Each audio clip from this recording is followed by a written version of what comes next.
మత్తు పదార్థాలు అవి తీసుకున్నారు అని తెలిసిందా మీ మీద యాక్షన్ తీసుకోవడం జరుగుతుంది. లేదు మీకు ఎవరైనా ఈ మత్తు పదార్థాలు అవి తీసుకుంటారు అని తెలిసిందంటే ఇమీడియట్ గా పోలీస్ స్టేషన్ కానీ లేకపోతే మీ సారాలకి మీ హెడ్ మాస్టర్ గారు టీచర్లు ఉంటారు కదా వాళ్ళకి ఇమీడియట్ గా ఇంటిమేషన్ ఇవ్వండి.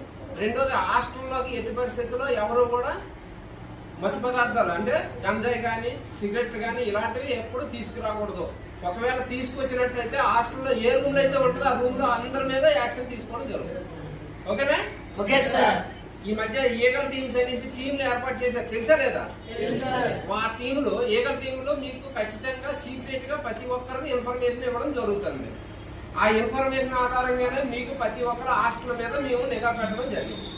కాబట్టి ఎట్టి పరిస్థితుల్లో కూడా హాస్టల్లోకి మత్తు పదార్థాలు గంజాయి కానీ సిగరెట్లు కానీ చాక్లెట్స్ కానీ అవి కూడా రావడానికి వీలు లేదు. ఓకేనా? ఇకపైన మీకు ఏం తెలిసిన ఇన్ఫర్మేషన్ ఇమీడియట్ గా సారాలకు తెలియజేయండి, మాకు తెలియజేయండి, మేము వచ్చి యాక్షన్ తీసుకుంటాం. ఓకేనా? థ్యాంక్ యూ అందరికి. అలా చివరి నుంచి 2 ఫోటోలు తీసుకుంటారు.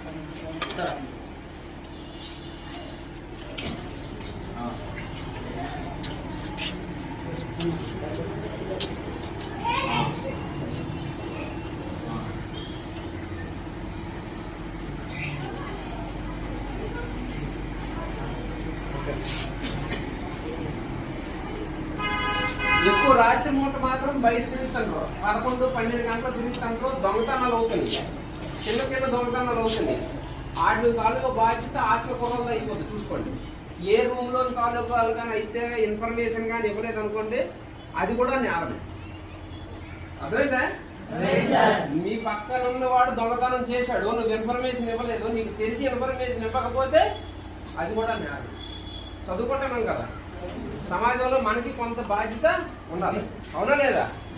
ఒక్క పోలీసు ఒక్కడే ఇక్కడ ఉద్యోగం చేయాలంటే ఎవరికి